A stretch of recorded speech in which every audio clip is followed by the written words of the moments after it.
নমস্কার দর্শকবৃন্দ। বর্ধিত ডিএ সহ বেতন হলো সরকারি কর্মীদের। শিক্ষক শিক্ষিকাদের বেতন এদিন হয়নি, কবে হবে দেখুন।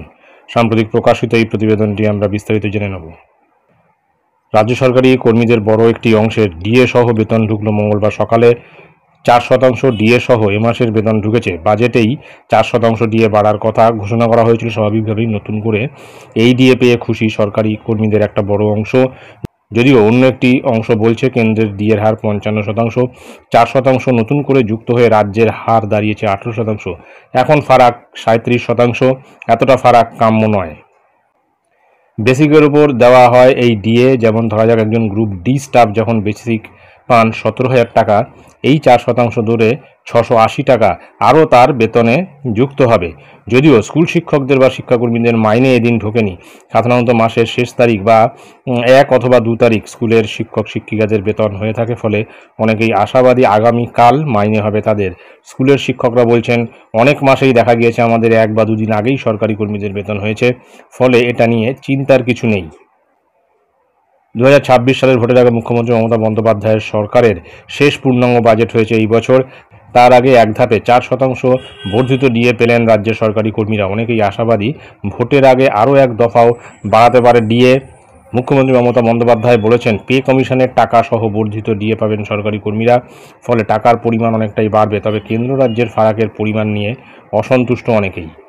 সুতরাং বোঝা যাচ্ছে যে আজকে যে 29 তারিখ, এই 29 তারিখে কিন্তু রাজ্য সরকারি কর্মচারীদের বেতন সাধারণত অ্যাকাউন্টে ক্রেডিট হয়, এবং সেখানে দেখা গেছে যে 4% বর্ধিত ডিএ সহ তাদের বেতন কিন্তু হয়ে গেছে আজকে।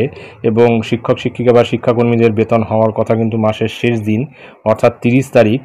কিন্তু এই শিক্ষক শিক্ষিকাদের যে যোগ্য অযোগ্যের যে বিষয়টি এবং সেই সংক্রান্ত ডিআই অফিস থেকে যে তালিকা পাঠানো হয়েছে প্রত্যেকটি স্কুলকে, সেখানে গ্রুপ ডি এবং গ্রুপ সি যারা রয়েছেন তাদের নাম কিন্তু স্যালারি পোর্টাল থেকে বাদ গেছে, এবং বাদ দিয়ে তারা যখন স্যালারি রিকুইজিশন সাবমিট করেছে বা স্যালারি বিল সাবমিট করেছে, সেক্ষেত্রে তাদের বেতন কিন্তু বা শিক্ষক শিক্ষিকাদের বেতন কিন্তু এই মাসে পেতে হয়তো 1-2 দিন দেরি হতে পারে।